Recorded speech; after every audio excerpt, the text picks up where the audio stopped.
Why are you still single? You take one look at me and you think that I look perfectly normal. Like I sort of have my shit together, right? So, why are you still single? People want to know why you would choose to stay single when humans are hardwired for love and connection. I get it. But what I didn't get was that I was suffering from an addiction for nearly 6 years before I realized what was going on and before I admitted to myself that I was addicted. And that was the real reason why I didn't date anyone. I believed that my behavior was so repulsive, so disgusting, that it couldn't be shared with anyone else. And I had the perfect cover up for it. My name is Stephanie, also known as the Sticky Fairy, and in this video, I'll be sharing my experience with realizing that I was suffering from an unusual addiction. I put together a PDF with 5 signs that you might be suffering from an addiction to, and I'll link to it in the description below. My intention is to help you on your journey to feeling whole and worthy. Year after year, people kept asking me why I was single, and here's what I told them.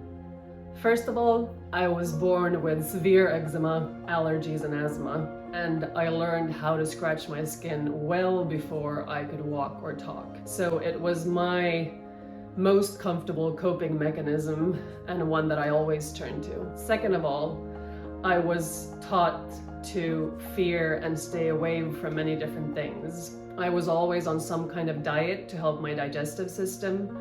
I was very allergic to all furry animals, and I had to stay away from strenuous sports because sweating was really uncomfortable for my skin. I was also bullied in school for nearly 6 years, and I received comments and emails, because there weren't any text back then, telling me that I had a pizza face or asking me what was so wrong with my face. I'm sure that you can relate to that on some level. And if you're going through it right now, my heart goes out to you. I know it's really, really hard. And lastly, my parents went through a really long and hard divorce, and that was tough for me as well. As you can tell, there were many sort of valid reasons for why things were the way they were, but none of them offered a solid answer to that harrowing question about my singlehood. With every year that passed by, I became more aware of what it looked like when I scratched my skin. My family members would tell me, "Don't scratch yourself," about 100 times every day. And I started getting really ashamed and feeling really guilty about what I was doing to myself, even if it made perfect sense. Because fact of the matter was that I had to scratch that itch. In 2013, I published a cookbook with free from recipes. This was my first attempt to take care of my digestive issues and my skin, and I was the first one doing it in my circle of friends. And people were very skeptical and didn't quite understand what I was doing. But still, I was desperate to help myself, and I was willing to do anything. In 2015, I launched a recipe platform called Helpings. And during that time, I had a lot of cooking videos made that I'll link to in the description below. But here's the thing. The more I focused on what I couldn't eat, the worse my health got. In 2017, I co-founded a chocolate company with another entrepreneur, and we ended up in a really sad legal battle pretty early on. 6 months later, I ended up taking over the company and an industry that I knew very little about. Yes, I knew a lot about cooking and recipe writing, but chocolate was a whole different thing. Chocolate is really a form of art, and I was way out of my depth. And in 2018, I received a trauma diagnosis the same week that I was launching the chocolate brand. I was a mess. I couldn't fall asleep. My body simply wouldn't let me sleep because I was so deeply stuck in fight or flight mode. I had suicidal thoughts. I didn't want to live anymore. I thought, what the hell is the point of this? It was awful. I was also covered in eczema from the knees up. It was worse than ever before, and it was freaking me out. Right now, I want to issue a trigger warning. Please look away because I'm going to show you a couple of pictures right now, and they're not easy to look at. One is my face during this time, and the other one is my arm covered in dry flakes. Every day was a struggle. I had to drag myself out of bed, and I was just working to get through the day with my head above the surface. I never turned the lights on in the bathroom or anywhere else really because I couldn't bear to look at my face in the mirror. And here's when I stopped meeting people altogether. And ultimately, this is the part that I didn't share with anyone, and the real reason why I was single. In 2012, I moved to London from Helsinki, where I'm born and bred, and I worked in 2 different marketing jobs before resigning. I had published my cookbook, and my health was in terrible shape.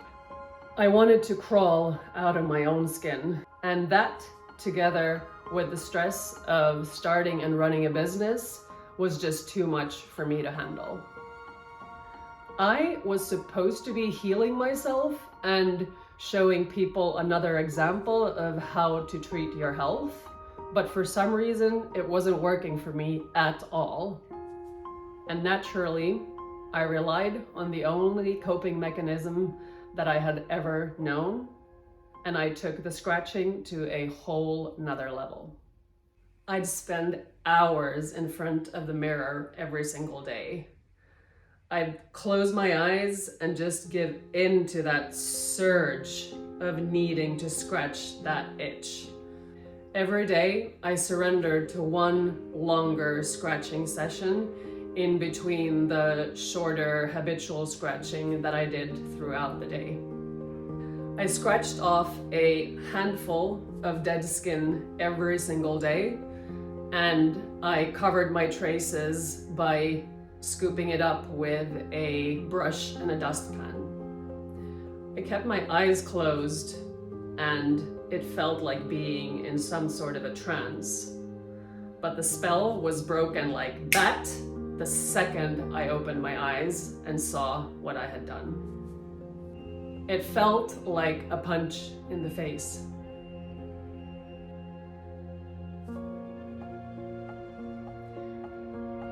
But I was punching myself, and a wave of shame and guilt washed over me. That feeling was so intense that I usually had to lie down in a little ball on my bed and cry myself to sleep, even if it was in the middle of the day. This started in 2013, and I had to go a long way before I finally realized what was going on. I wasn't just dealing with a skin issue. I was actually dealing with addiction, a full-blown addiction that had morphed into something that I could no longer control. I was forced to stop everything I was doing in 2019, and it took me a couple of months to realize what was going on after I read about 100 books trying to understand why my life felt like a living hell. We talk about addiction as if it's some kind of a disease, but it's really not. Addiction is an escape from the present moment and an escape from the suffering that you're going through. And it offers a temporary relief or short-term pleasure that has negative consequences. Dr. Gabor Maté is a renowned speaker, author, and addiction specialist, and he has helped millions of people around the world, myself included. He explains that the same changes take place in the brain when you are engaging in addictive behavior. This means that taking drugs, binge eating, gaming, or scratching your skin has the same effect on the mind. Essentially, it's all about getting that dopamine rush. Dopamine is an incentivizing motivational chemical. A small dose gets released every time you engage in addictive behavior, and that's why you want to keep doing it and why it feels so damn good. And what you're taught to do repetitively ultimately becomes a habit. Some habits are better than others, and they turn to addictions when you're no longer able to stop what you're doing or stop using what you're using.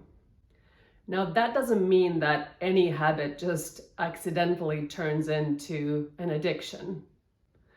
Dr. Gabor Maté is also a well-known trauma expert, and he frequently talks about trauma being the underlying reason for all addictions. The root cause is trauma. The pain, the fear, and all the other emotions are consequences of that. Here's how it works in broad terms. Our brains are formed by the environment we live in during our early formative childhood years. Someone who suffers from an addiction may have been brought up in a seemingly normal family. There might have been parents who were very stressed, or maybe you were bullied, or maybe there was a death in the family, or maybe someone was very ill, maybe there were financial issues. You never know, and the underlying reason may be anything. And that sets the template for addiction. It doesn't mean that anyone did anything wrong. The point is not to find someone to blame.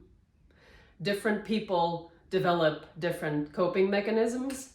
Some are more effective than others, and with varying consequences. In my case, I learned how to scratch my skin for obvious reasons. And I was brought up in a very loving family. My dad was away most of the time working, and my mom cared for me in the most incredible way. And still, I could see the sadness and the fear in her eyes when she looked at me, knowing that something was terribly wrong with me. And so I learned how to internalize my own issues, and I thought that I needed to keep things to myself so that I didn't feel like I was causing more harm and more trouble than I already caused my family and my parents and my mom. And so I hid my behavior from everyone, from my mom and even from my best friend who I lived with for 2 years when the addiction kicked in.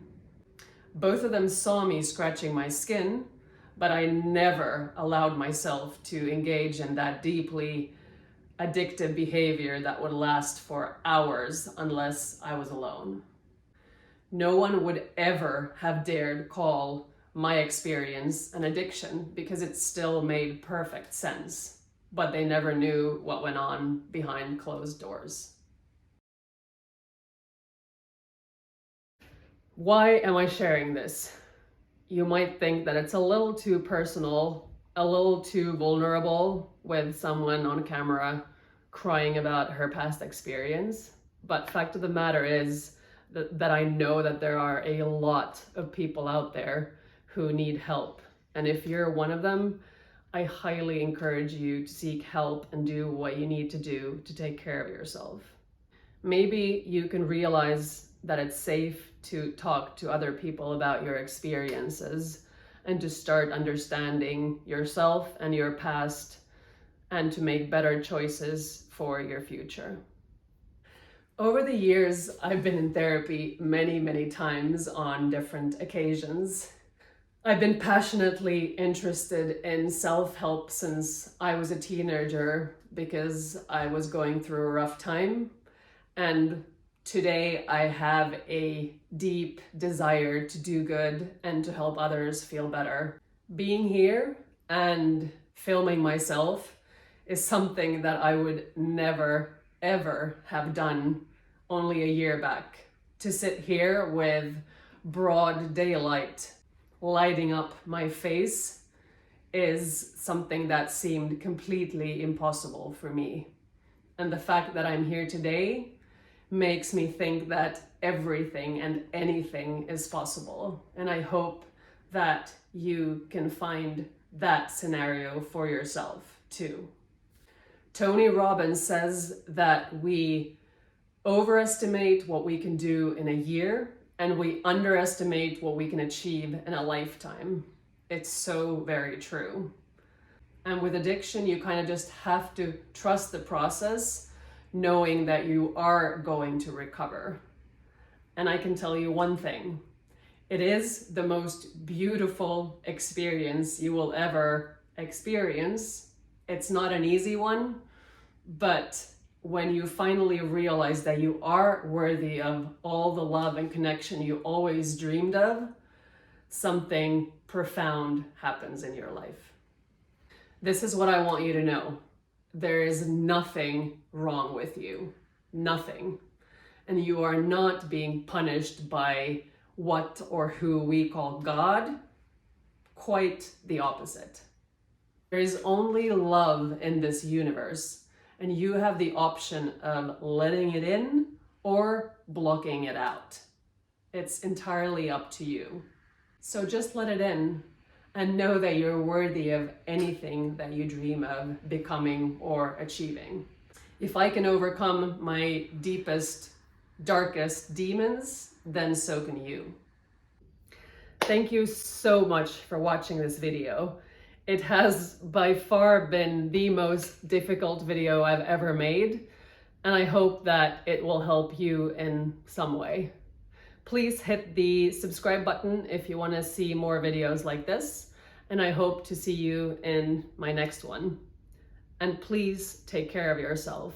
Do what you need to do to find the help you need, and remember that you are worthy of all the things you ever dreamed of, okay?